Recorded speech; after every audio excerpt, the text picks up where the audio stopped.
La Cour suprême des États-Unis est une juridiction essentielle pour ce pays, d'abord, puisque vous savez que les pères fondateurs, en 1787, ont pris le parti de créer ici, sur ce sol américain, un pouvoir judiciaire. Ils avaient lu Locke, ils avaient lu Montesquieu, et ils avaient compris que la question de l'équilibre des pouvoirs est tout à fait essentielle. Seul le pouvoir équilibre le pouvoir.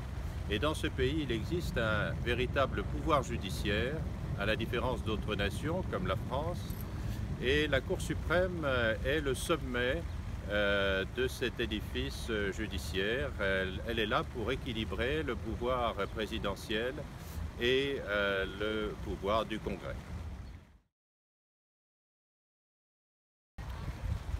Alors je pense qu'il y a des différences fondamentales. Il y a d'abord un contexte institutionnel totalement différent, puisque vous êtes ici dans un pays qui est une fédération d'États, et nous sommes, comme vous le savez, un pays unitaire. Ensuite, ici, vous le savez, il existe un véritable pouvoir judiciaire. En France, le Conseil constitutionnel n'est pas un pouvoir, c'est une juridiction de contrôle, a priori et a posteriori, le contrôle de la constitutionnalité. Et on ne peut pas dire que le Conseil constitutionnel est intégré dans un pouvoir judiciaire comme ici. C'est cette Cour que vous voyez ici qui a inventé le contrôle de conformité de la loi à la Constitution, par un arrêt fondateur essentiel qui est l'arrêt Marbury contre Madison. C'était d'ailleurs un moyen soulevé d'office par la Cour. Il n'y a pas dans ce pays de contrôle a priori de la constitutionnalité de la loi. En revanche, il y a un contrôle a posteriori, un contrôle diffus, et la Cour, comme vous le savez, choisit les affaires sur lesquelles elle entend statuer. Elle en juge à peu près 80 chaque année sur environ 10 000 requêtes. La Cour est la gardienne de la Constitution. Elle l'interprète, elle l'applique, et cette loi fondamentale qui structure, je l'ai dit, toute la vie de ce pays est très au-dessus de l'appréciation que ces juges peuvent porter sur certaines questions. Il demeure que la Cour est composée de juges qui sont des êtres humains et qui peuvent avoir certaines sensibilités.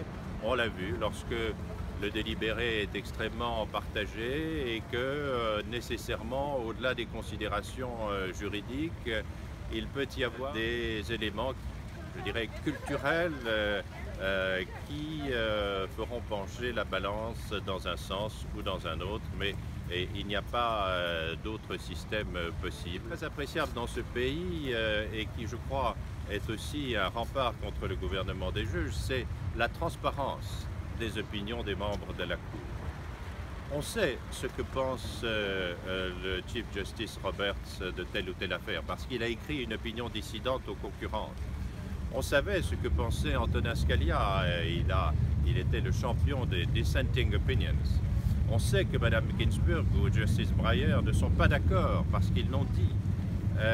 Et tout cela contribue à créer une transparence qui, je crois, est très saine. Je ne pense pas, contrairement à ce que m'a dit un jour le président du Conseil constitutionnel chez nous, je ne pense pas que ce soit de nature à nuire à l'autorité de la Cour.